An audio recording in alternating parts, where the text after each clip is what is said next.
Good morning. First of all, just let me say this to you. I am a student of government as much as I am a practitioner. And I have learned a tremendous amount, while I still have a lot to learn, but I've learned a tremendous amount as being a member of Congress and about citizen advocacy. You know, if you look at the history of America, all of the great movements, the environmental movement, the labor movement, the women's movement, the civil rights movement, none of them came from Washington. They came from communities like yours, and you are a community, and you forced change, and you're forcing change every day. I'll give you an example. My first year here, the American Cancer Society had advanced a campaign called the 2015 campaign, the goal of which was to eliminate all death and suffering from cancer by the year 2015. As you know, there was great controversy within the cancer community as to the viability of that goal. That night, members of the United States House of Representatives, because the American Cancer Society had converged on Washington, they were in every single office pleading with members of Congress to support the 2015 campaign. That night, we passed a resolution overwhelmingly supporting the goals of the 2015 campaign. 2 months later, Congress cut funding to the National Institutes of Health and the National Cancer Institute. So that resolution that they did, you got bamboozled. The cancer community collectively got bamboozled. Because when they passed this resolution, there was no force of law behind it. There was no force of budget behind it. And in fact, they did the opposite of what needed to be done. Fast forward. The Senate Appropriations Committee 4 weeks ago approved a bill that did not follow the recommendation of the administration in Washington to spend more money for border security and instead increase the amount of funding to the National Institutes of Health, including the National Cancer Institute, by $2 billion. Go ahead. The reason I tell you that would not have happened without you here and having a presence here. That would not have happened without the constant presence of the American Cancer Society here on Capitol Hill. That just doesn't happen. But it's your expertise that instills an appreciation in members of the importance of cancer research. Look, cancer is personal to me. And it's personal to you. Your patients aren't people that just walk through the door. You make an emotional investment in them and their families. We have all loved and lost people to cancer. I represent Buffalo, New York.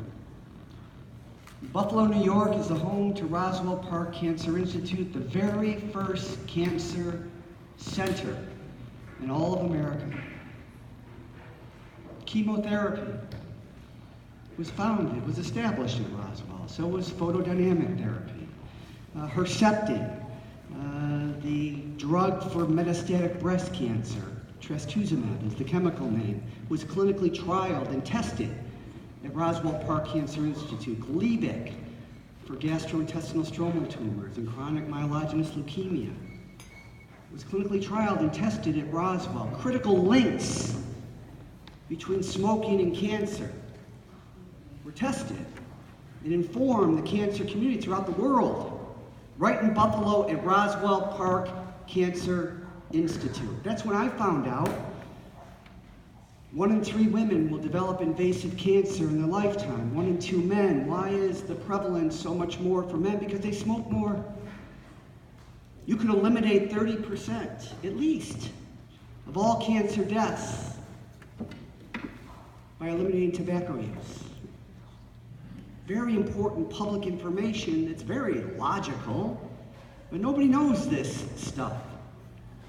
Early detection, why is that important? Less than 10% of cancer deaths originate from the original tumor.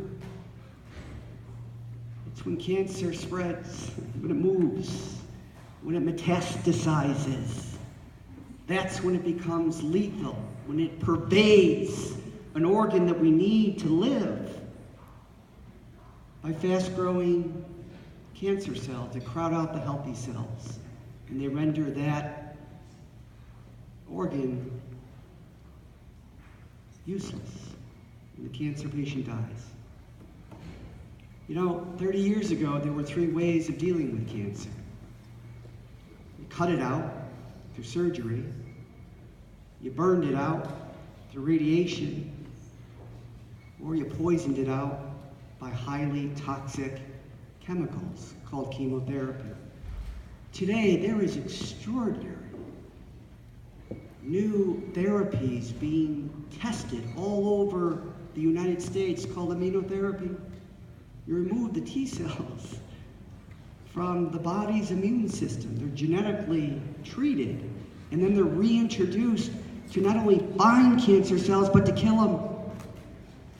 And you know this much better than I do, showing extraordinary promise for kids with leukemia, for whom traditional therapies have failed. In some cases, 80% of these kids are now in remission. But here's the tough thing about cancer. And again, you know it much better than I do, and particularly cancer research. The economics of cancer research suck. I'm just telling you, 95% of all clinical trials fail. You know? But I will tell you this, and you know this better than I do. The only failure in cancer research is when you quit, or you're forced to quit because of lack of funding.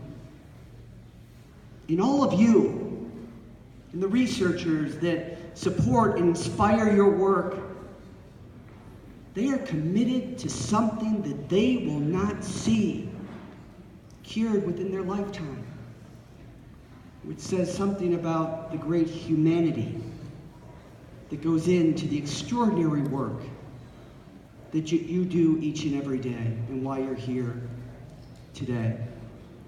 So I often say, I spent a lot of time at the National Cancer Institute and the National Institutes of Health.